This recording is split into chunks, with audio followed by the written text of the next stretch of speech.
support the farmers. We, of course, I didn't get all what we requested, but generally... In financial terms, what kind of support are you talking about? About 6.2 million for agriculture, not for the banana industry. Not for banana in particular. Because I mean, some livestock farmers did got negatively impacted, and of course, vegetable farmers. Okay. And our plantain farmers. Again, in monetary terms, what kind of finance is talking about the impact of the storm on the banana industry in particular? Well, we have not done that analysis, to be quite honest. What we have done is to go and see and to do the assessment as to the number of farmers that have been affected and the areas that they have been affected. But if you can just look at the banana industry as an example, based on the production levels that we were experiencing, we were hoping that at least for this year we'll look at about 20,000 tons.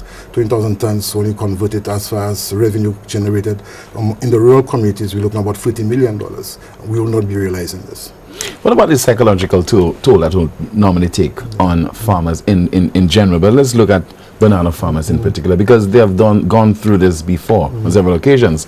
And who knows, whilst they're replanting, they're anticipating that come next year or the year after, it will happen again. Well, there's no guarantee. I mean, I have said before, the whole aspect of climate change is a reality. And it's not only agriculture it's affecting, like you said in your opening statement, it affected residents.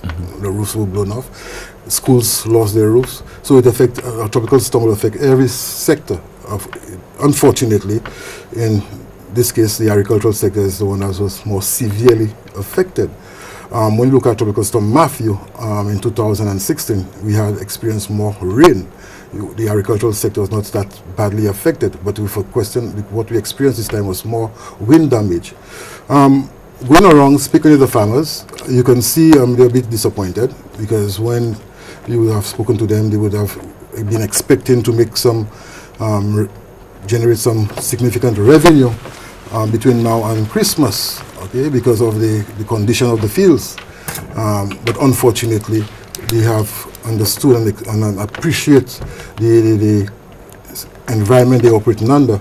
And I'm sure they will go back and start chopping, because when you go around, you see farmers back in the fields, starting to rehabilitate the fields. So and that's why the cabinet was so encouraged to give that type of support to our farmers. And in fact, and in addition to this, they went ahead and took our advice coming out of Tropical Storm Matthew, and a number of them took insurance, all right, because we were promoting and encouraging them to take insurance, because they should not be relying on government when they experience this negative impact.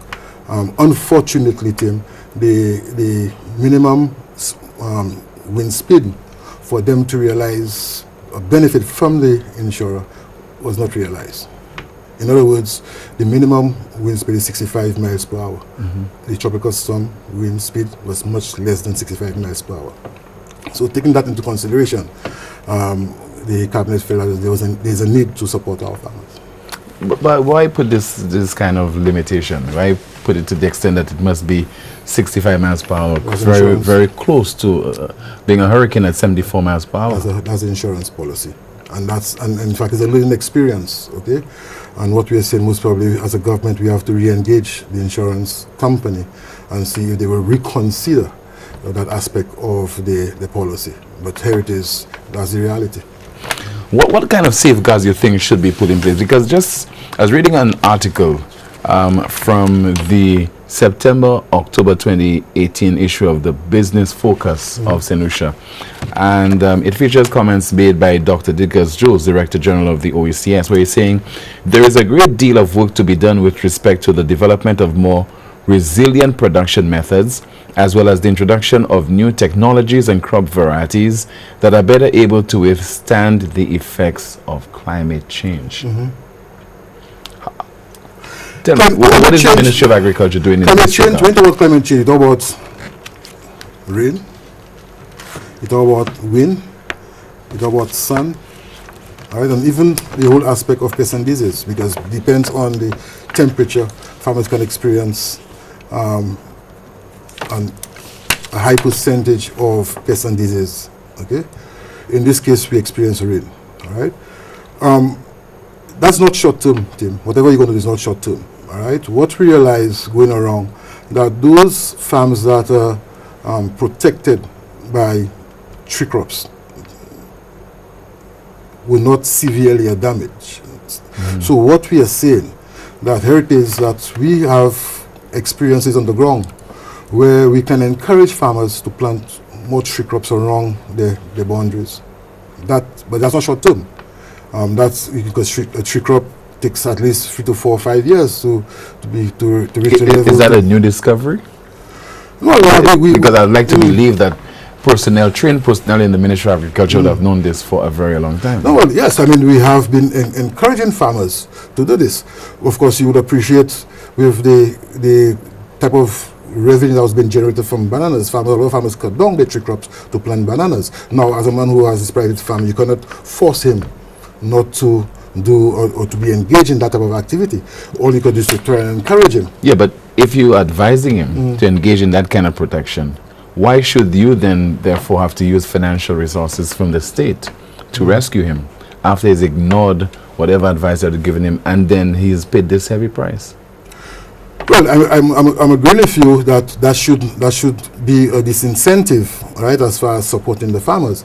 But again, one have to appreciate that we're experiencing now more negative impact of climate change. So it's for us now to go on the ground and start to encourage the farmers to look at the type of technology and the type of advice that we are giving to them and for them to practice it. Because I'm sure during the course of tonight we'll be discussing as to what we are doing as far as our imports, what we're doing as far as restructuring the market support, and I will advise farmers as to what is expected of them for them to be able to participate in that program. The Prime Minister recently addressed the 73rd General Assembly of the United Nations and spoke about the effects of climate change on the Caribbean. Of course, that will include St. Lucia. In a general sense, what kind of support are you looking to get from the international community, those agencies that deal with such issues, so that they could provide us with the necessary assistance so that we become more resilient? Well, of course, I'm sure you have heard the Prime Minister spoke about the whole aspect of soft loan, making the process more accessible, right? Because what they are saying, we're developing countries and we're not entitled to that type of support. And he's out there advocating, with the support of other small island states, advocating the need for the bigger countries to consider we in the region as being very vulnerable to climate change. We've been making those pleas time and time again. But you have to continue. What do you think is preventing us from receiving the kind of assistance that is required? Because, I mean, we are the region that is very prone to natural disasters.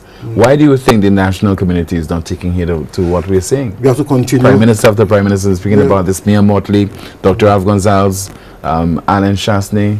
What else? We have to continue to advocate. We have to continue to express ourselves. We have to continue to speak to the powers that be to make them understand and appreciate what we're experiencing. Of course, coming from the Dominica situation, you heard some of the leaders of the world speak to how they will give support. The reality is, Tim, the support is slow in coming. Why you think? I just believe that we have to push more and to make our voices heard as far as this is concerned. Honestly, and we have to be unified as a group in the region. And speaking from one. So you think we're not united as far as this issue is concerned? Sometimes we have the divide and rule technique. And I'm not going to details, but you will appreciate the experiences there to speak to this. But after having experienced slavery, when we heard that this was the tactic that was being used by the slave master, are you saying that we are still allowing this to happen in 2018? In the region it's happening. And I don't want to mention any community or any organization, but it's happening. We go to meetings and we speak of certain things, and when we leave the meetings, everybody go on their own, and they go through what they call bilaterals.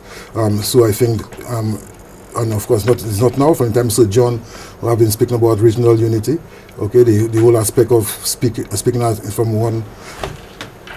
as one. So there's need for us to really be serious about our approach and how we negotiate as a unified group. If you're given the opportunity, and I think you're part of these discussions as Minister of Agriculture for St. Lucia? As far as the agricultural region is concerned.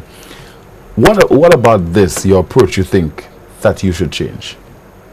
looking at it purely from your perspective, not from the perspective of the entire region, because I imagine that each individual must take responsibility for their actions and to see how effective they can be. Well, we have different groupings in the region. We have what we call We Know the Islands grouping. All right, and when we go out there, we speak out. We have the OECS grouping, and I must say that OECS is doing a very good job. All right, we have CARICOM, and then we have these regional and international organizations, FAO and ICA, and that is where we're getting the pushback. From FAO and ICA. We're getting the pushback from them because they see the regions as not contributing, right, significantly to these organizations, and the organizations that are contributing more are the ones they give support to. But the reality is that we depend on agriculture, and agriculture is critical for us and impact our economy. And agriculture is the one that you will realize benefits the rural communities. So, and that is the approach that we are taking. So when we go out there as a group, as an OECS group, we speak from one as one. But they're not taking into consideration our size, limited financial resources. Well, they're taking our size as a negative, and not as a positive. Okay.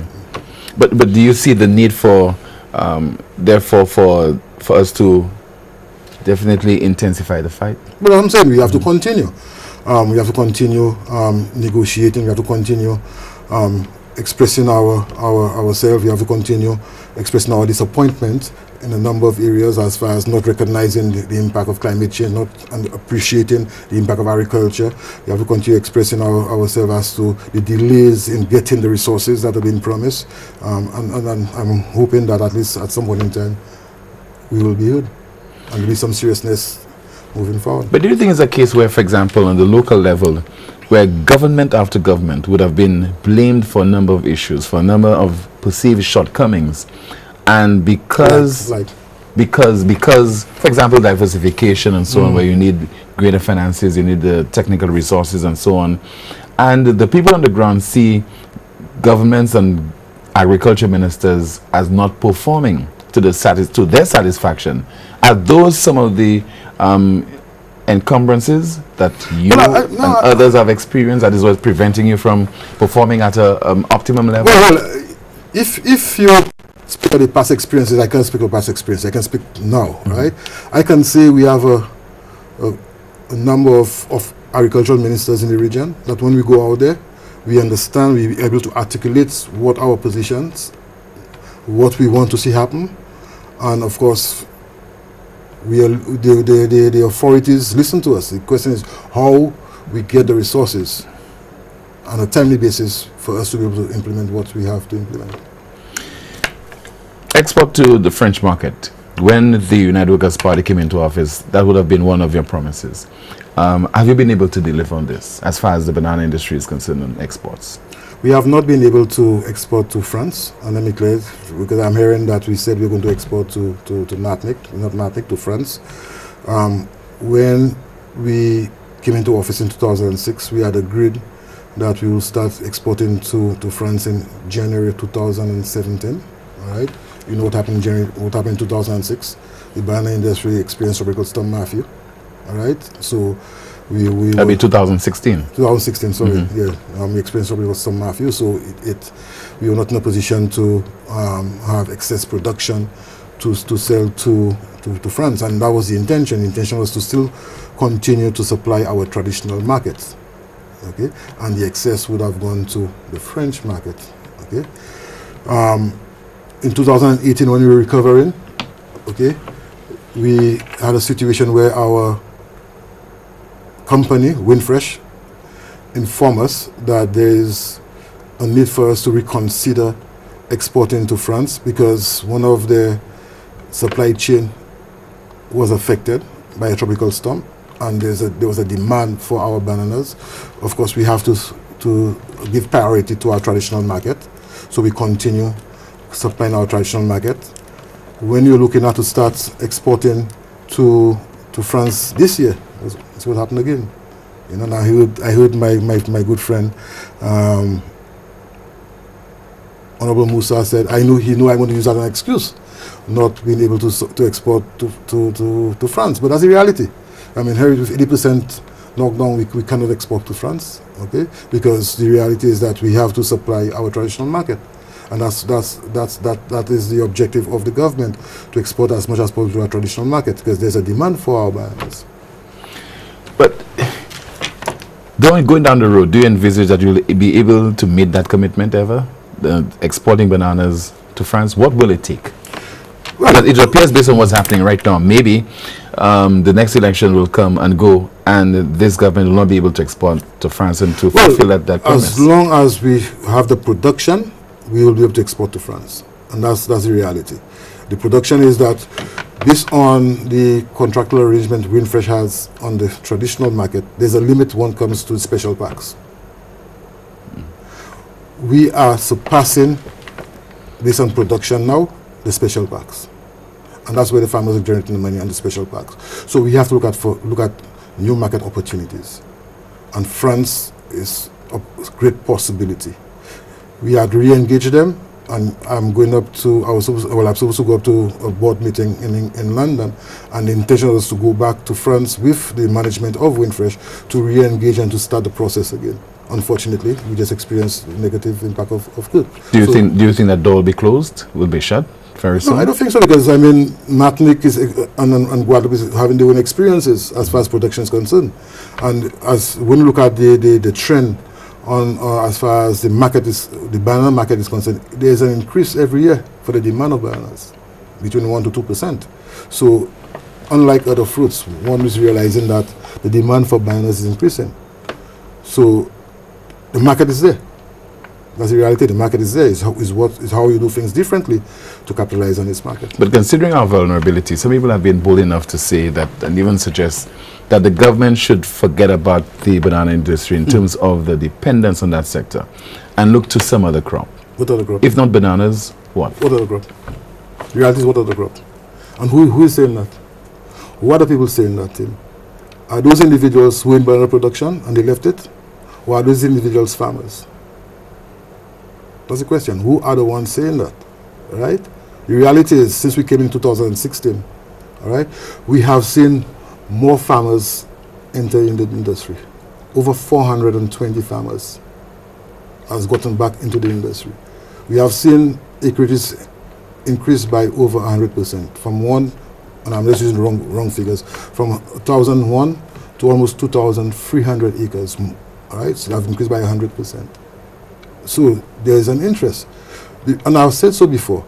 We should not we would not see the heydays of bananas when we were in the 80s, and farmers will go down on the rail bridge and go back home next morning. We're not going to see this. But which other crop, which other subsector in agriculture can generate the type of revenue in the rural communities like bananas? But let's look at 2011, all right? The worst year for bananas, where we exported 7,000 tons.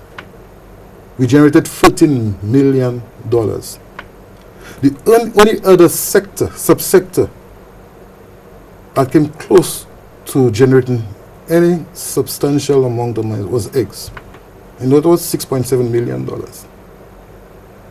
With 40,000 tons of bananas a year, which we can do. We can do 40,000 tons of bananas a year, barring, of course, any unforeseen. We can generate between $50 to $60 million in the rural communities. That's significant. You see, and one have to realize that with agriculture, Tim, one of the biggest challenges is reliable market. Right? A reliable market. Bananas provide a reliable market. But you cannot continue to do it the way you do it. It has to be good quality bananas. One, all right? Bananas alone generates a lot of revenue. Let me stop you there. Yeah. Why should we still be talking about producing good quality bananas? In the heyday of bananas, that was a concern for us. And the days of getting assistance from the European Union to meet those various challenges, you say up to now we are still facing that same problem. There are farmers that have to back up, and that's the reality. There are farmers that are consistently providing good quality bananas. There are farmers that have to back up, and again, depends on the time of the year. in the rainy season, we're experiencing a lot of So challenges. shouldn't we discriminate those who cannot perform at that particular level? Ensure that there's find a market locally for the bananas. Well, And by the way, viewers, we are also on our Facebook page. You could log on as well as comment in the chat room. I'll be going through some of the comments and some of your questions I'll be posing to the Minister, Mr. Ezekiel Joseph. Go ahead, sir. Yeah, I mean, in every situation, you have good and bad individuals. Right? Those farmers who are not producing good quality bananas, they have been suspended. All right? And of course, they are giving us some time to go back and correct the situation. And when the organization is satisfied that they have corrected the situation, then they're back into production. What we are saying, and that's something I have to discuss with Winfresh, we have to go back to inspection at the IRDCs to curb and to reduce on the number of bad boxes going up to the UK, because now there's no inspection. Why is that? Well, they were saying they're trying to reduce costs. Right? So you're leaving it to the farmers to determine what quality of bananas that they export to the UK? But it's more, to me, it's more expensive. Because when you try and reduce costs and you're not doing the inspection at the local level, you do it in the UK. And the cost of labor in the UK is more expensive. So to me, we have to revisit that decision and do inspection, especially those farmers that you know a red flag has been raised. You give them 100% inspection so that you can control the bad quality living. Do you think that banana farmers and their own, they're just too much dependent on getting handouts and assistance from governments? I don't say so. I don't think so. Like I said, the farmers, when we spoke with them, the farmers now talking about insurance, the farmers now talking about pension. All right, what the farmers want is a good price.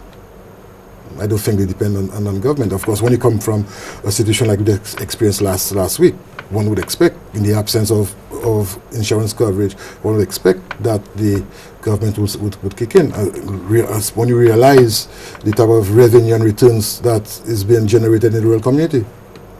A farmer did call Newspin today and took the Ministry of Agriculture to task, saying that the ministry is not providing the requisite level of technical support to them. He's saying that he's a cocoa farmer, he's not getting that level of support. And I think Mr. Philip Sidney from the communications unit of the Ministry of Agriculture did call the program to address that particular issue. With regard to technical support for farmers, how is the ministry performing? Well, I don't know. I didn't hear the farmer, and I don't know from what angle that he called to express that concern. But I know we had a cocoa program. All right, we expanded our cocoa acreage. I know that we finished a fermentary in Angers, where we are now in the process of handing over to farmers to manage. I'm aware of a number of local interests involved in the processing of cocoa, the agro-processing facility in Fontainebleau, the Angers rural women. Okay, I am aware of what you call Hotel Chocolat in Soufrière. So cocoa is a crop that we push in. I'm aware that the ministry developed a tech pack as it pertains to a number of crops, including cocoa. So if the farmer wants information, he just have to come and get a booklet and he get the information. I'm aware that we have extension officers out there. I'm not saying all extension officers are doing what they're supposed to do, but I know they have extension officers out there encouraging and supporting farmers. So I don't know from what angle that the farmers spoke about. But generally people are saying that the Ministry of Agriculture certainly can do more for farmers. How much challenges are you under as Minister of Agriculture to provide more support to farmers so that in the end we can realize a greater yield in terms of bananas, in terms of other agricultural produce in the market, in terms of, for example, selling more overseas as well as selling more to establishments like hotels in St. Lucia? You can always do more. But we keep hearing the same concerns. We can always do more. We keep hearing the same complaints. You can always do more. Made. We can always do more, right? And with limited resources, one have to appreciate there's a limit that you can. There's a limit as far as what you can do. The ministries out there, we have a number of programs. We have farmer school. We have support from a number of friendly governments, Taiwan, Cuba, Mexico, all right, giving us support as far as agriculture is concerned. We have a number of organizations giving us support. I mean, OECS now is giving support. We have ICA giving support. We have FAO giving support. But the reality is, there's a limit as to what you can do based on your resources, all right? What farmers have to understand, that they have a responsibility and they're running a business. And like I said to the farmers when I addressed them last year, that you can't continue to rely on government for support. You have to take the initiative because you're running a business. And that's where the whole aspect of insurance came about, the whole question of pension came about, because there's a need. And I'm sure you'll appreciate that we have spoken about insurance and pension for a very long time when I was head in the extension, as an extension officer. But there wasn't any serious move by these same farmers to see the benefit of insurance. And what's surprising now, they are the ones asking for it. Should we blame governments? Should we say that if you then do not provide support to the farmers in the aftermath of a storm, after their fields have been devastated and so on, that will force them to see the error of their ways and then would cause them to ensure the banana fields? Of course, you're saying that it doesn't see implications. You're saying that I'm ignoring the political implications? That's what you have to encourage the farmers. You have to go out there and encourage farmers to understand and appreciate. I remember there was a program, Tim, where the government was taking 10 cents or 1 cent or whatever it is from production for farm roads, right? Mm-hmm. And after a while, farmers started saying, look, you can take my money, I want my money back, So it's a matter of how you sell the message. My farmers are not all that hard-headed, but you have to look at how and the stages and how you approach it. It can be a high-handed approach then. Is it the case that for too long we've given the farmers what they wanted or what they desire, and now we cannot adopt a change of attitude? And the same obtains maybe with minibus drivers in St. Lucia. I won't say that. If you responded to all what the farmers want, that would not be a situation. We're giving them what we can afford to give them, and I wouldn't say they're giving them what they want. Because after the storm, a number of farmers say, look, we want drainage, we want roads, we want this and we want that. And I say, look, you have to be realistic. You know what I'm saying? That's not all what you want. You want is what we can afford to give. And what are you putting into it? And do not rely on government. You should take the responsibility and go on your field and start rehabilitating your fields. And of course, they're doing it.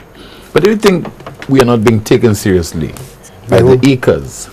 By the FAOs, primarily because of those reasons, because we don't seem to be able to stand on our own feet as far as those issues are concerned, such as, for example, the agricultural sector, when we're supposed to be able at least to feed ourselves. It's automatic that people must eat. Mm-hmm. So why do you think that banana farmers, they have not come to the realization that they have a market locally? Don't even have to look beyond the shores of St. Lucia, but locally take care of this market. And I'm sure that will be a good form of survival for them. The local market cannot accommodate productions that we are experiencing in agriculture. No, in terms of the population and the hotels? What we have seen over the years is that the local market has increased. What we have seen over the years is the regional market has increased, right? If you're going to accomplish 30,000 tons, 40,000 tons, the local market alone cannot accommodate that. Of course, if you consider value added, that might be an option, all right? But as far as the local market is concerned, you'll not be able to accommodate that. I mean, you talk about bananas, but if we have seen, I'm sure you have benefited from gluts as it pertains to vegetables. Right, especially during it happens sometimes with with tomatoes and cucumber. So when the environment is ideal for the cultivation of these crops, you see farmers experiencing gluts. What farmers have to do? Sell below market production costs. Are they realizing? Because farmers are not the one determining price. You determine the price. You say, okay, I got to buy that for 10 cents, and I got to buy that. The only set of farmer I believe that determine price are the livestock farmers. You come to buy a goat from a farmer or an animal from a farmer, he can tell you what price is going to sell it to you. You accept it or you negotiate. But when it comes to vegetables and the other crops, they're not the ones determine price. The price goes up and down based on who is purchasing. So, and you're dealing with a highly perishable commodity. You're not dealing with a table or a bottle of wine or a bottle of rum or something. You're dealing with a highly perishable item. So, as a farmer, you have to at least dispose of and cut your losses. And that's why we are saying, look, you have to take a different approach even before you go into production. Team, secure a market, secure a contract. And sometimes that doesn't work. I spoke to a farmer who said he had a contract with a certain entity, and they call him and tell him, look, I don't want any produce this week. So even the contractual arrangements do not work. But I think that too many entities have the leeway to import agricultural produce from overseas, from Miami, when those items can be found in St. Lucia. Well, and that's why we are looking at starting next year the import substitution program, targeting crops that we know we can grow in St. Lucia on a sustainable basis, put the infrastructure in place, for example, the restructuring of the marketing board, the Fish Marketing Corporation, to provide that safety net as far as the market is concerned, and to have what we call a production scheduling. We'll speak more about the marketing board and the Fish Marketing Corporation in just a moment. Let's take a break. You're watching Newsmaker Live with my guest, Mr. Ezekiel Joseph, who is the Minister with responsibility for agriculture, as well as fisheries, physical planning, natural resources, and cooperatives. Stay with us.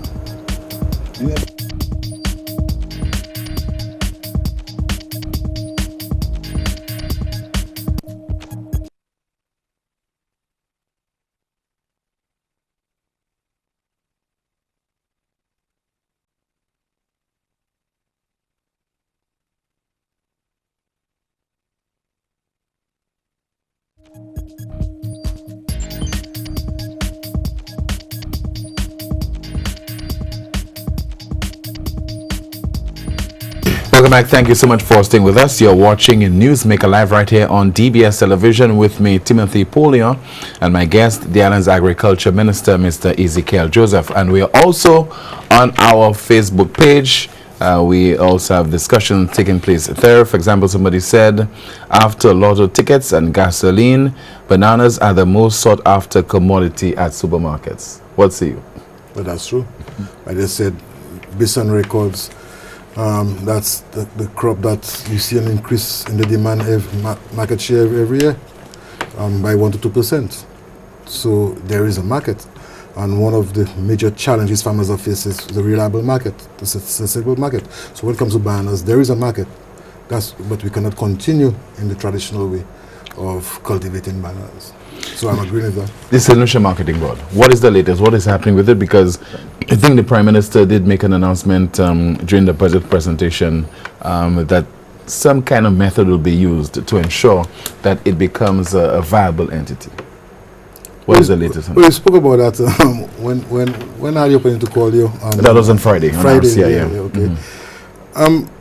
Like I told you when I spoke with you on Friday, that we have, as a cabinet, accepted an option as far as restructuring of the St. Lucia Marketing Board and the St. Lucia Fish Marketing Corporation. All right, because these two entities are critical to give support to the agriculture sector. Like we discussed earlier, marketing is an activity that's important, and when you have farmers cultivating, they must have an avenue to dispose of their crops on a timely basis. So the question of we're hearing about we're going to close marketing board or you're going to close Fish Marketing Corporation, that's not in the making. What we need, of course, there are other entities involved in providing marketing support to our farmers, and we welcome that, like the Massey's and the other organizations. But they are limited because Massey's are purchasing from farmers to supply the supermarket chain. But we have other sectors, other interests as far as that require agricultural produce. Okay, so we have, as a ministry, after the Prime Minister made the announcements, which I agree with, there's need to restructure these entities, because you can have an entity continue to rely on government, and whenever there's a financial challenge, rely on government to bail them out. And what we saw happening in recent times between 2011, 2016, almost $15 million was pumped into Central Fish Marketing Corporation to assist the Fish Marketing Corporation. The question is, something is wrong. And I had that experience when I was there from 2006 to 2011. Not so much, not that quantity, but I had that experience. So it tells you that there's need to restructure. It tells you that you cannot continue to do the same thing that you were doing 30 years ago or 40 years ago. Because this entity is as old as 30 to 40 years, in case of Central Marketing Board, 45 years. So we got the support of ICA, right, to look at for consultancy, look at these entities. We put a committee together after the Prime Minister made the announcement. We put a committee together. ICA came up with some options. The committee in the Ministry of Agriculture and stakeholders look at the options that ICA came up with. And what we agreed, I went to cabinet, we made a presidential cabinet, and what we agreed to bring a consultant on, Dr. Scott, to look at one or two options, right? Totally privatize, or to have an option where government is still involved, but you engage more of the private sector stakeholders that are dealing with the Central Marketing Board. I'm referring to the farmers, the fishermen cooperatives, and of course the hoteliers. And that is the option looking at, what you call a PPP, where government would be a shareholder, but we would have gotten on board farmers cooperatives buying shares, but of course in the initial years, 1 to 3 years, government will be the ones paying the shares, but of course through the sales, we'll make deductions so government can recoup its money, and the Hotel and Tourism Association. We also agreed that there's need for us to look at, in a more meaningful way, in a more scientific way, look at certain crops that we believe can be grown in St. Lucia on a sustainable basis, right, throughout the year. There's some crops you can grow, or to compete, or to satisfy the demands. The carrots, we can grow carrots to satisfy the number of carrots that's required in St. Lucia, right? Because onions, right? But the tomatoes, the cucumbers, the lettuce, right? The watermelons, the cabbages, the sweet peppers, we can grow these crops, right? And when we do the analysis, and on average, we import over $7 to $8 million, despite local production. I'm talking about, in addition to local production, we're importing over $7 to $8 million on a yearly basis of these crops. The question is, why can't we grow it? What is preventing us from growing it? And that's the analysis we took our time to do. We believe we can do it by giving farmers the support, identifying the farmers, give them a production schedule, because it will not be a free-for-all like this is happening there. If you want to be part and parcel of that program, you're going to enter into a contractual arrangement with the Central Marketing Board. You get the support from the ministry, but you have to do it, and that's the difference now. You know, and you spoke about how we can take a strong hand approach. That's the difference. You're going to do it how we tell you to do it, and if you don't do it how we tell you to do it, then you can't be part and parcel of this program. But what's your preference? PPP arrangement? Yeah, that's the preferred option. Okay. That the government, the cabinet ministers have agreed with. What they said is they want to see a more comprehensive business plan. All right. As far as for the next 3 years, and take it from there. How soon will this come into effect? Well, we're developing the business plan now. Okay. All right. You think it will happen before the end of this year, early next year? Well, I'm hoping that the marketing, or the new entity, I call it Central Marketing Board for now. There might be a new name. We have to change legislation and all that is like. I'm hoping that it can start. We can have the changes before the end of this year, because early in the new year, not the new financial year, the new year, that's 2019, January 2019, we have signed an agreement with the government of Taiwan, all right, as to rolling out the import substitution program. We're going to sign an agreement of a contribution of $2.7 million US dollars over 3 years to give support to the farmers. In addition to that, government will have its own resources pumped into the program. But we have agreed, as far as this is concerned, $2.7 million US dollars from grant funding from the government of Taiwan. Now, in the case of Taiwan, financial year starts on January. So we have to make all the restructuring now. So come January, when we start January, at least we can start the program. What about the St. Lucia Fish Marketing Corporation? Because up to now, I'm hearing that persons who are selling fish to the corporation or to the entity, they are still owed. Employees are also owed their salaries from time to time. What is the situation? Well, I was speaking to both entities now. When I spoke about it, so it's about a merger, of both entities. Reduce on the management, I have one central management, but I refer to both entities. Okay. Now, what about location? Will they be operating at the separate premises, as is the case now? Or do they come into one business? Well, initially we were looking at having one central location, all right? And we were looking at the old agriculture's building. That's behind, well, you know where? At Union? No, agriculture's building downtown. Okay. Where I was saying? The old RCI building. Right? To refurbish it and bring it more central but the cost of refurbishing this building could be very exorbitant. Okay? Who owns this building, by the way? Well, they still talk about the Central Labour Party government paid off the loan, so it's supposed to be government building. Okay. But when I speak to the chairman, I know he's still past or current. He believes that the farmers still own the building because they have not made the legal transfer. But as far as to answer it directly, I don't know. It's between government and the members of the Central Agricultural Association. It will be too expensive to refurbish this building. So for now, we will continue as is. All right. We are looking at, and that's one of the things we had in mind, to refurbish the IRDC in Otsa into our farmers complex there, an agricultural complex there. With the ministry, and when you look at the figures, it's much too expensive. Okay, so that's again we have to put on the side. So for now, we have not finally decided as to how we are going to operate. Whether Fish Marketing Corporation stay at the same location, definitely the marketing board will stay where it is. Of course, they have to improve in the infrastructure in cul-de-sac to accommodate more produce and to do the value added and to do the processing and to do the grid and things like that. But as far as the Castries location, which is very critical based on cash flow, the Castries marketing arm of the Central Marketing Board is still critical. What is happening right now with those two entities?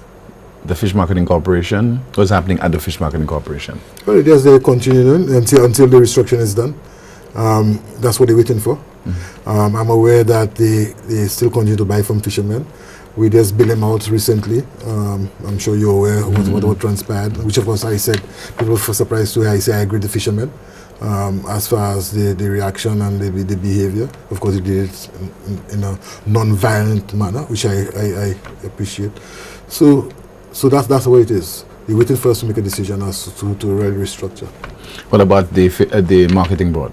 They still continue to buy from farmers. Just like I said, waiting for us to restructure through the TIPA program, the opportunities for them to export to the region.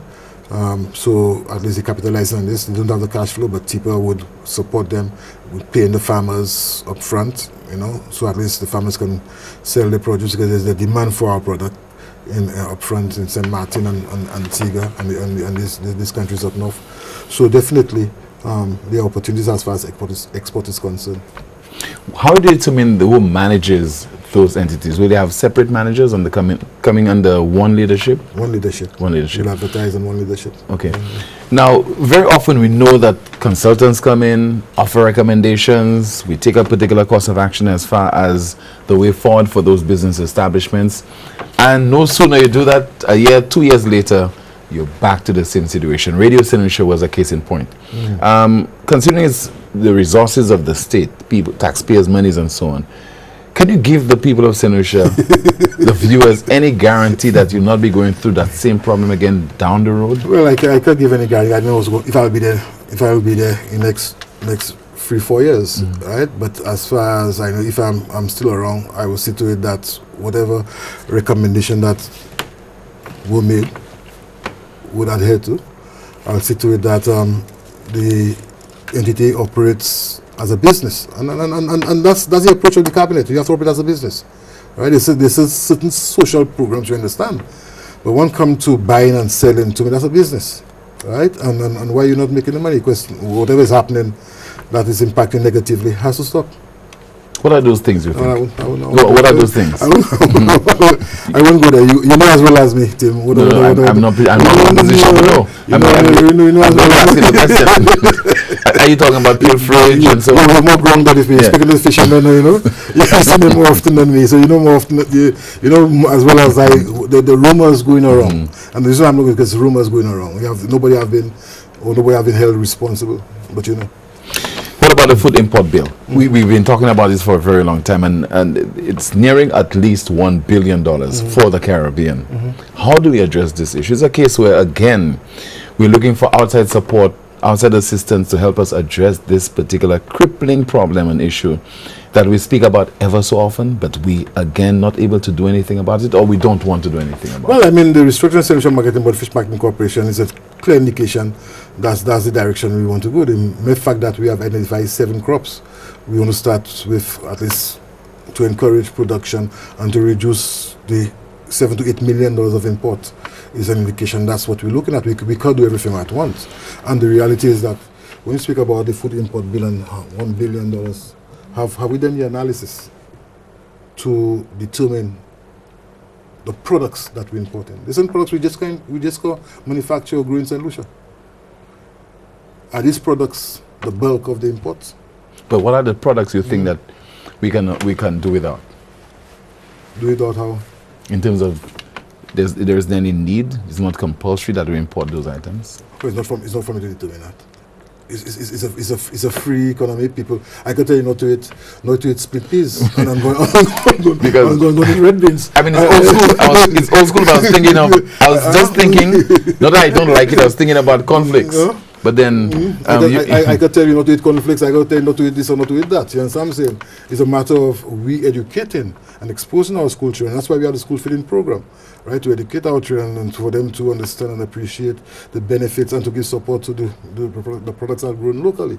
Because in the school feeding program, I can tell you, in the restructuring of the National Marketing Board, and if government giving support and expanding the school feeding program, we will be seeing more of the local produce being utilized, right, in the school feeding program.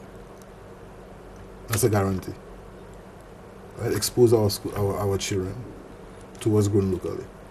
But Team I can tell you not to go to the supermarket and buy KK or SS. And if people buy more SS or KK, right, the owner of the supermarket will import more of this. Do you think there's need for some kind of concerted, concentrated campaign to ensure that more people buy local agricultural produce? But, the buy local program has been there for years. I'm sure you understand. Buy local, grow local, buy local.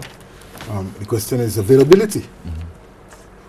You know, we're pushing grow local, buy local. We're pushing backyard gardening. The question is availability. You know, we are too, seasonal in our production. And that is why we are seeing a number of the crops that we can grow locally on a sustainable basis being imported because of the manner in which we produce. The challenge we have is the rainy season. Although now we don't have a distinct rainy season. This year we experienced rain, what we consider to be a traditional dry season, right? So we don't have based on climate change. But traditionally, you would see a lot of production between January to June. And July going to December, there would be a reduction in production, local production. That's why you see a lot of imports coming. Again, it ties in with the tourism season. So the whole question of greenhouse and in technology to allow farmers to capitalize on this window of opportunities came in. But the question is, what's the structure? All right? Because I've always said, as a farmer cannot supply on a sustainable, small farmers in St. Lucia cannot supply on a sustainable basis to a hotel. You in and out, right? So there must be a central marketing entity, right? Knowing what are the requirements when you need them. Go back and look at your figures. Look at the technology. How many acres you need, right? And then identify the farmers, give them the support, and go in the production schedule. So you have farmers producing. Of course, they might be unforeseen pests and diseases, which that's where the technology come in and support from the Ministry of Agriculture coming to give farmers that type of support. But we cannot continue the way we continue, Tim. We have to change. You're watching Newsmaker Live with my guest, Agriculture Minister Ezekiel Joseph. He's also responsible for fisheries, physical planning, natural resources, and cooperatives. When we come back, your calls. So please stay with us.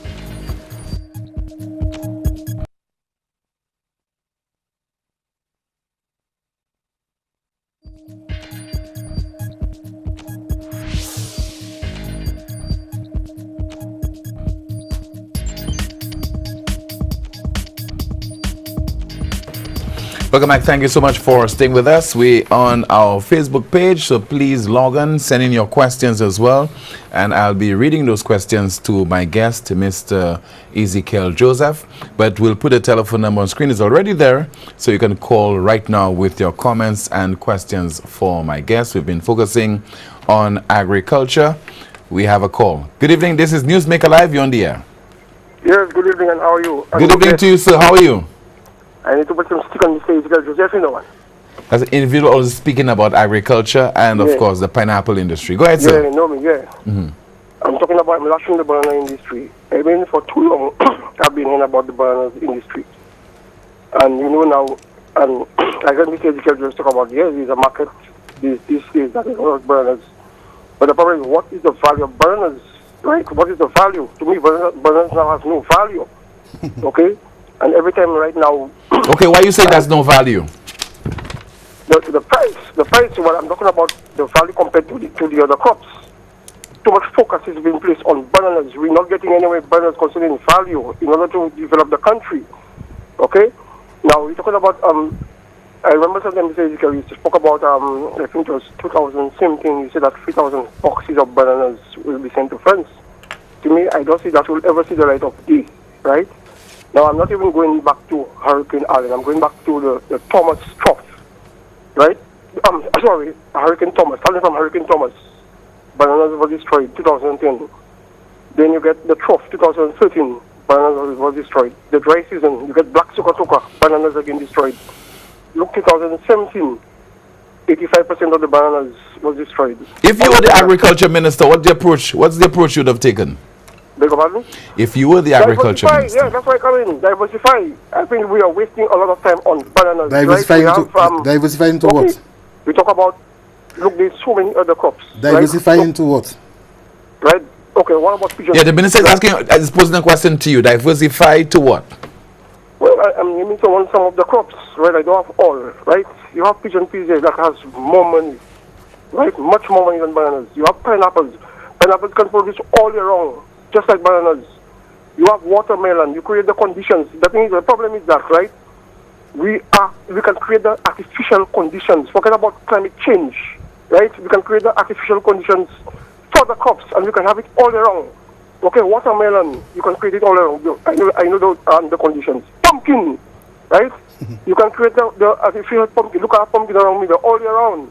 Okay, and all these crops have more money, right? Than bananas. Okay. And I believe it's high time the government should take its own. Forget about farmers, right? Because you know the farmers now are not consistent, right? They're not doing what they're supposed to do in order to maintain, to have the crops. So the government should take on these mega projects and produce money, bring, right? Because I see that you can make $1 billion a year in agriculture. What? But you're going How much? Too much on bananas. $1 billion? $1 billion. Get over bananas. Okay. Caller, hold on. I want to hear call. You can make $1 billion in agriculture? Of course, man. With what crops? With the pigeon peas, watermelon, pineapple you talk about there? Let me tell you something. 1 acre of pumpkin is $45,000, you know. 1 acre of pineapple is 12,000 trees. That's $108,000, you know. Okay, okay. I could have put it down for you, right? Pigeon peas. Hold on. Okay, 1 acre of pumpkin is how many? 1 acre how much you said? $45,000. $45,000. Every 1,000 square feet, you can get 50 pumpkins. Okay. Every 1,000 square feet. How many acres of pumpkin can St. Lucia accommodate for a year? Beg your pardon? How many acres of pumpkin? You reduce bananas, take the land from bananas and put pumpkin. Let me tell you something. I ask you a question. How many acres of pumpkin can St. Lucia accommodate for a year? Well, 2 acres, 3 acres of pumpkin flood St. Lucia. But let me tell you something. Don't you agree? I don't know. No, how you don't know? What 2 acres, left. 2 acres of pumpkin, 3 acres of pumpkin, 4 acres of pumpkin flood St. Lucia. Beg your pardon? 2 acres, 3 acres, 4 acres of pumpkin will flood St. Lucia. We'll flood more about exporting, getting markets, negotiating overseas Okay, markets. hold on. Because we are high price producers, Guyana and these other countries are producing at a lower cost than us. Okay, well, Okay, what about the other crops? it appears you've been defeated on that particular issue. What's the other No, argument? not pumpkin alone. No. We have a number of crops. Okay, you may win on pumpkin, but we have at least 25 different crops, and I'm sure there's a lot of the imported crops that can grow better than the other countries, and we can make more money. But we are focused too much on bananas. No, right? that's incorrect. That's incorrect. I mean, That's incorrect? if you listen to the program, you heard what I said about the intention of government in diversifying. And pineapple is one of the crops you're looking at, right? Yeah, talk a little louder for me to You know what I mean? challenge you. I know no problem challenging me. I said if Talk a little louder, please. well, someone's supposed something with my mic because I'm speaking loud. I'm saying that if you listen, if you join the program from the beginning, you hear me? Yeah, well, I came in when I didn't know what time it started. Oh, 8:30. I came in about 10 to 9. Oh, okay. So you have not heard of the other crops and the other area of interest as far as my government is concerned. Okay, thank you so much for calling, sir. All right, appreciate the contribution. We continue to take your calls. Once again, you're watching Newsmaker Live on DBS Television. We are also on our Facebook page. We have some comments there, and we continue to take your calls. Banana farmers are business people. They need to invest in their business security. And we have a number of other messages, but we continue to take your calls right here on But the I said program. so. I said, based on discussions with the banana farmers, they did understand and appreciate the need for them to look at safety nets, and they invested in insurance. I said so. All right? It's not business as usual. And I'm agreeing, and that's why we went out there and say, look, there's need for you. And not only banana farmers, team, agriculture. Because we speak about banana farmers, greenhouse farmers got affected. All right? Livestock farmers got affected. So why is we focusing on banana farmers? The other farmers got affected. So the tropical storm or hurricane will not only affect banana farmers, it will affect all sectors.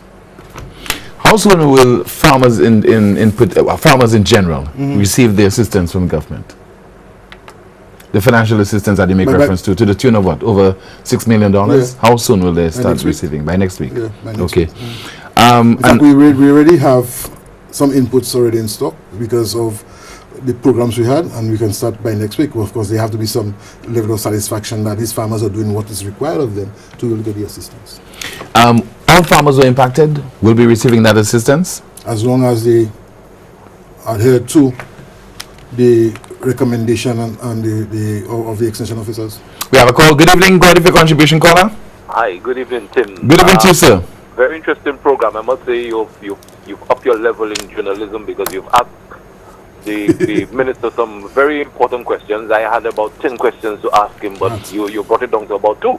Thanks to your abilities. Mr. Minister, good evening. Yeah, good evening. How are you? I'm happy that Tim has asked most of your questions. Yes. I have two questions. One, I think one of the problems that we have we face with our farmers in St. Lucia is that capital, the injection of capital into the industry is very limited.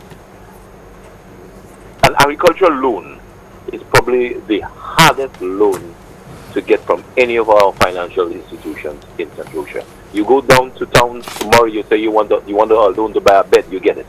You ask so to buy a car for $90,000, you get it. But you come to ask for a loan for $10,000 to continue or start up a project, agriculture. It will be shut down.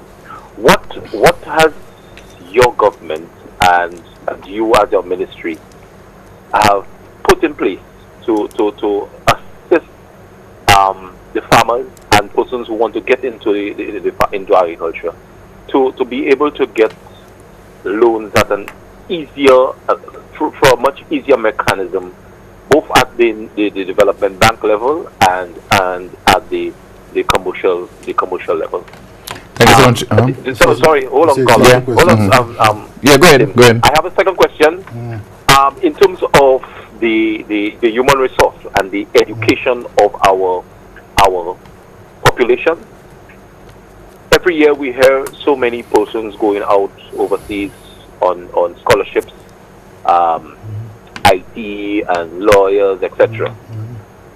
In terms of, if you could just give us in terms of statistics, how many persons have gone out for last year, how many persons have gone out for this year to expand their studies in agriculture, and how many of those persons we've seen over the number of years come back and not sit just at the Ministry of Agriculture level, but actually have gone out into the fields and created agriculture as a career and as a business. Thank you. Thank you so much for calling. Yeah, I must say two very important questions, and thank you very much for these two questions. I'm hoping you're hearing me. As it pertains to the injection of capital, and I'm happy that you mentioned the Senegal Development Bank, because as a government we have no control over the commercial banks. We have more control over the Senegal Development Bank, and that is one of the reasons why when we came in 2006 we saw the need to bring back the Senegal Development Bank to help small businesses. I can say that I have met with Mr. Boland, the new general manager of the bank, and unfortunately he's not satisfied with the number of requests that has been coming from the farming community, because there's resources there to assist our farmers as it pertains to the programs. As it pertains to the aspect of human... Please bear with me, we have another call, so we'll get to that human resource question in just a moment. Good evening, Newsmaker Live, you on the air? Yeah, good evening. Hi, good evening to you, caller. Team and Minister of Agriculture. Good night. Good night to you, sir. good night to you. Yeah. Master Ezekiel, you seem to be enjoying your show, man. I like to hear you laugh, man, when Tim put the questions to you. Well, but you do song energetic. Something like a googlies to you. You do song energetic. Let me ask you. You're Minister of Physical Planning. What's going on with cul-de-sac, that delta? Are you all transforming this place into residential and commercial area, a delta? That's in the cul-de-sac area. Cul-de-sac Valley. Any, you were asking him what are the plans for that area, if any? Yeah, and we can see how it's been haphazardly been developed. I can see the reason why you're asking that question, because you're concerned as to the amount of agricultural land going into other aspect outside of agriculture, right? I mean, come on, if you have to put a construction in a delta, you have to dredge that place, create a marina for it, and make it suitable for that purpose. But what is going on there right now, and with the plans that slated for there, that's disastrous. But I'm sure you appreciate there's a development control authority with all the experts. Of which you're in charge. Of all the experts who are in charge, but I'm not responsible to them what to do and what not to do. It falls under the Department of Physics. That comes under your government, so see to it. You see, you have Minister of Planning. You see, physical planning. You have to appreciate that as a politician, you should not get involved in directing the organizations that you put there to give support and to take responsibilities. So the Department that's new to me. Well, that's how I operate. So what is the government there for? That's how I operate. The government will set policies and for them to follow. Yeah? That's not serious yet. Okay. So you want me to tell them not to give approval? But come on, what is the government there for? Is to direct and give instructions and see. We have to have structures in place, you know. Or else go in there for 5 years, and at the end of it, all we have to do is answer questions and laugh, and nothing's doing. For example, agriculture is always a recurring figure, a recurring, the same question, the same answers, the same excuses. Come on. What are we doing for ourselves as elders and the young people whom we have there to emulate us, the things we do, and take it from there and move ahead. If we cannot give an answer and produce according to the answer we give, the structures we put in place, and make things happen, what is there for the economy to grow? How do we grow our economy? How do we benefit? How do we absorb the young people who live in school every year in the thousands? Thank you so much for calling, sir. Mr. Minister. Well, I said there's an authority responsible for giving approvals and denying infrastructure development. As a minister, I can get involved in directing that entity. They have the legal responsibility. So whilst the caller has expressed his concern, but you have to realize we will operate within a framework, and DCA has that authority. We have a call. Good evening. Go ahead, please. Oh, good evening, Jim. Hi. Good evening to you, caller. Good evening, Mr. Minister. Good evening. How are you? Well, Tim, honestly, I am disappointed about so many things in this country. We're talking about agriculture now, we're talking about fisheries. Tim, every year is the same problem. We get in a Minister of Agriculture who comes in there. Whilst he's there, most times nothing much happens until we get him out. He gets into a position. When he's in a position, he has the answers to all our problems in agriculture, all our problems in fisheries.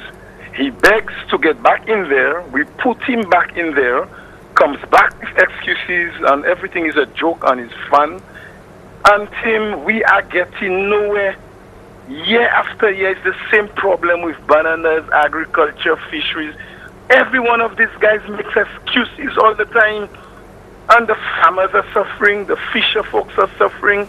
We're getting nowhere, recurring decimal over and over. And we're depending on this one, depending on that one. Nothing, Tim, nothing is happening. Every time a hurricane passes or we have a disaster, these guys come with stories and stories. They are there now for over 2 years. What is going on? Just now it will be almost time maybe for them to get out again. Until they get back into opposition, they'll have the answers again. Tim, thank you. No, I want to engage you now. Okay. What's your response to this? Now, to engage him, what will be his recommendation? We are quick to identify flaws. We are quick to look at problems. What are the recommendations? You know, and that's why I want to engage him. Okay, we have to take a call. Good evening. Go ahead, please. Hello. Yeah, good evening. Hi. Good evening to you, sir. Yeah, good evening, Mr. Minister. Good evening. Yeah. Yeah, my problem with agriculture and that whole aspect of agriculture and the governments and them that playing their role is with the concessions. Hotels have everything when it comes to concessions. What does an agriculture farmer have? Nothing. What is y'all putting in place for agriculture farmer? I go to take a loan in a bank. I know y'all ain't controlling no bank. Bank of St. Lucia is government owned in Howard. Farmer goes to the bank for a loan. Highest this, the highest that, the highest this, the highest that. Try to bring a tractor, plowing tractor down. Customs killing you. No concession, no nothing for farmers. Farmer, that's incorrect. Hotel getting everything. That's incorrect. Hold on, caller. I'm happy with you. That's incorrect. Farmers get concessions. Farmers get concessions on inputs. Farmers get concession on equipment. Farmers get concession on vehicles. So that's incorrect. In fact, what we are doing as a government, we are reviewing the process of giving concession to farmers because everything has to go to cabinet.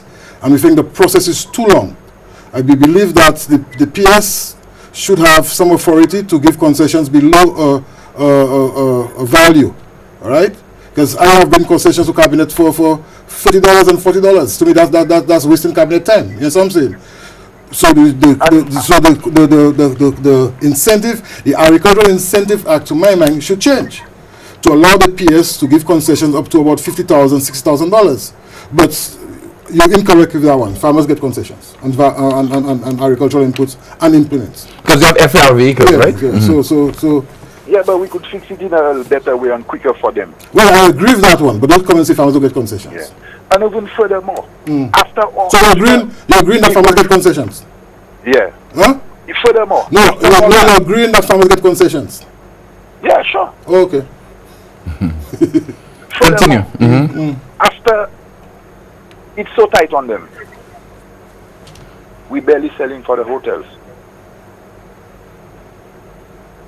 I'm listening A to lot you. of the hotels will buy from us. They import a lot of their goods. Where our goods going into? The market alone not buying all our goods. Our street vendors alone not buying all our goods. So we just have a big bulk just going into waste. The hotels will buy. There is a hotel in Soufrière there, whatever hotel there under the Piton. This hotel has a kitchen manager or whatever it is. This guy don't buy nothing from St. Lucia farmers. But can I ask you a question since you're on the phone? What is your approach before you decide to cultivate a crop? What do you do? Do you just get up one morning and say, okay, I'm going to cultivate a crop and I expect to sell it at the end of the cycle? Or you go to the fullest extent. Or you go and look for a market first, you enter into a contract arrangement? We go to the fullest extent. We look for a market, we look for whoever we could get to help us sell it, but whenever we go to that hotel, they turn us down. But why do they turn you along if there's a contract arrangement? From locals. This guy, he barely buy from locals. He hardly buy from locals. But that's one supermarket. That's one hotel. I know a lot of hotels too, not just him. I know a lot of them, they refuse from us. And that's why we are restructuring the Central Marketing Board. So at least this type of problems farmers will not experience them. There is a central marketing entity, and what we can produce in St. Lucia, let me produce it, because we cannot produce everything. There would still be need to import, and we have to understand that. Okay, we lost the caller. Let's continue to call us, and I think you're about to address a particular issue with human resource. Yes, I must say, unfortunately, in the ministry, and when I got the government generally, Tim, that's a challenge for us, right? A number of our qualified, experienced extension officers are going on retirement. And for now, to answer the caller, the only friendly government that has given us training is Taiwan. So definitely we have been engaging other friendly governments because it's very expensive to train, right? Apart from UWI, of course. So we're engaging other friendly governments. We're seeing how we can restructure the agricultural department at Alpha Lewis Community College. For at least we can have persons coming out well trained, for a lot of confidence, to go out there and provide a service. If not, the farmers will get our support that is needed. Good evening, Ms. Mikalive. Okay, what was that call? So I'm agreeing with the caller that human resource is critical. Right? And unlike the days when we had the CEDARs and all the other friendly governments giving scholarship, that's long gone. On the call line. Good evening, you're on the air. Hello. Good night. Hi, good evening to you, caller. Go ahead, please. Good evening, Mr. Minister. Yeah, good evening. Can you speak a little louder, please? Mr. Minister, can you speak a little louder, please? Mr. Minister. Yes, sir. Yeah. You know, I'm very much disappointed with this whole talk about this import substitution program. I'm disappointed with it? I am personally disappointed with it. Okay. Because the thing is that it is over 20 plus something years since the ministry has been discussing and presenting that same thing you were presenting there to us tonight about this import substitution. And nothing has been going on as far in any serious way. You understand me? Okay. In spite of the talk has been going on over 40 years. Okay. I'm telling you about it. And to me, nothing has happened. You understand me? I'm not blaming people, you know. I'm just saying nothing has happened because I speak on behalf of country. You understand? You understand? I'm not really a farmer, my little farming and different things going on. You're not a farmer. If I'm speaking of a farmer, I want to... No, I'm a farmer. I'm not a big-time farmer. Okay. Yeah, man. I'm not a big-time farmer. Okay. You understand me? But I have interest in everything of it. My other question now is the Asia Center. I mean, because I haven't heard nothing about cocoa, you know. What is going on with the Asia Center? When will this place be open? You understand me? The cocoa fermentation? To address that cocoa, to address the whole processing and production and marketing of cocoa. You understand me? As far as the Miku South is concerned, the Monripo, Miku North, Miku South, and elsewhere. You understand? So, I haven't heard anything about it. Okay. I believe we need to hear something about this center there in Asia. Okay. Yeah, because it centralizes the people around. You understand me? Yeah, I understand you quite well. So that is what I really want you to address as far as this whole connection. The other thing again, well, I still want to bring up this thing. Yeah, it has always been said that the ministry is not solely responsible for getting the markets for farmers. But remember, the ministry have officers going out there advising farmers to plant certain crops. Yeah, man, in advising to planting the crop, because it's supposed to be a wholesome approach, you know. Because it is marketing, it is production and marketing. It's a production marketing, you know. If it is not production marketing led, I mean, we'll just be spinning top in mud all the time. So I would like to hear your views as far as a trained person in that area. I mean, in relation to the three things I mentioned about this production marketing, the import substitution, and also the Angers Center. Good night. Okay, thank you so much. Thank you very much. As it pertains to the Angers Center, I don't know if I said earlier, but we are now in the process of signing a lease agreement with Cocoa Farmers Group in that area. So at least they will be operating the Angers Center. In fact, I spoke about it when I spoke about cocoa. As it pertains to his disappointment in the import substitution program, I'm hoping that when we unfold it in January, he will see the need to participate in it. Okay, because like I said, it's something that we have been speaking about. It's for us to now strategize and to put the structures in place for us to be able to accomplish our goal. Final call. Good evening, you're on the air. Final call. Okay. Hello. Thank you. Good evening. Hi. Good evening to you, sir. Good evening, Minister. Good evening. Minister, why don't you tell the farmers and solutions? Okay, caller, you have a feedback to the your television set, and then you can continue with your contribution, sir. Sorry about that. I'm sorry about that. I should know better. Yes. So we'll give the go ahead, please. Minister, no amount of government plans for marketing will work unless our farmers have the discipline to produce produce of the highest quality. That is why the voters don't buy from us, because we are not consistent in our quality. Same with our bananas, same with the peppers, Scotch bonnet peppers which we lost out, other things. And the failure of government to provide well-trained extension officers is a major constraint in that regard. Okay, thank you so much. It's a terrible feedback, and we certainly had to cut off this contribution. Go ahead. I would not agree with the caller in generally. We spoke about it, question of quality, and you have been speaking about it for a very long time. There are farmers that are producing good quality. Your farmers are very encouraging. When you go to the farm, you see they put the effort into it. They understand and appreciate the benefit of producing good quality. So it's not a one brush sweep every individual. Right? So I would not agree for him making a general statement that farmers are not producing good quality. Okay. Of course, there's need for us to continue working with the farmers and to encourage them to see the need and benefit in producing good quality. And that is why we believe that there's need for a central marketing entity.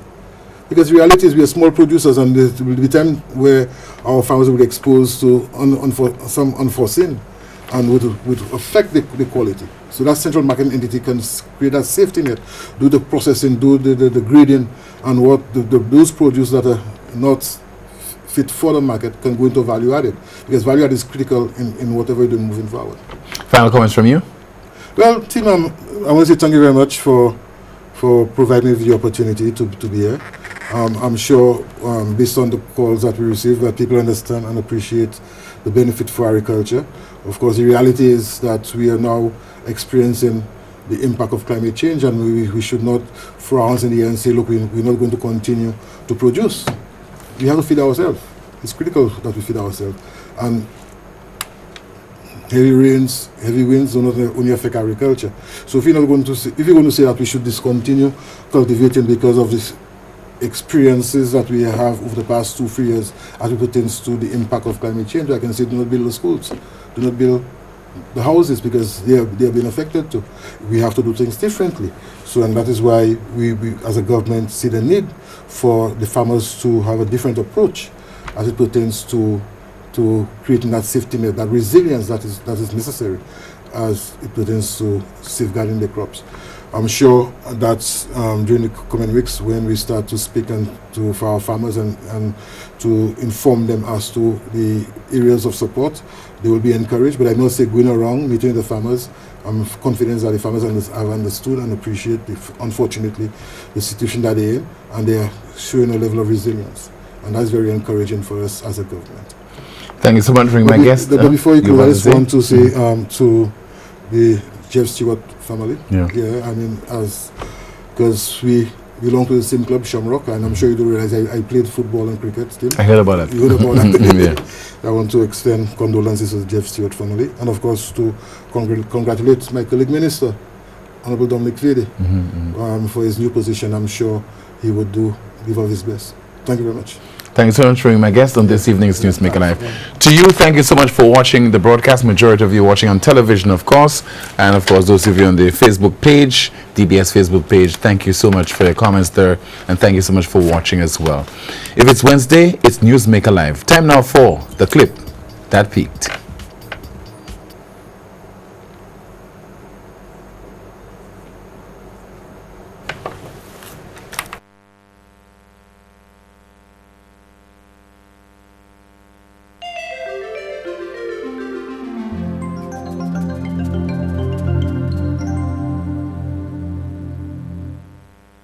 Hi, I'm Alex Busquet, and you're watching Street Vibes. How big of a problem is alcohol in Castries City? That's a big problem here. Yes. Why would you say so? Yeah, because I drink alcohol more often than I even buy food. Serious? Very serious about it. Now, do you think that that's a problem? It is a serious problem. Very serious problem. Yes, because you can walk down the market. How many people you see there buying food? All you see, alcohol they sell. Not alcohol they sell, but alcohol they drink. And it's just like norm of the day. Including you? Myself. 75% of drinking alcohol. Why? I'll tell you. Because their brain fixed on alcohol and it's not on danger. Would you tell me, including your brain is fixed on alcohol? Right. And not on danger. And wickedness. But on alcohol. When I drink my rum, what I do, walk the street, and I know I did prepare my home. But look, I now see a drunken master there. He's only 12 years. He came across the road at this age. And he's touching all this pocket as if they pick him. They take all the money. The money gone. So you think that's a big problem? For him, not for me. No, but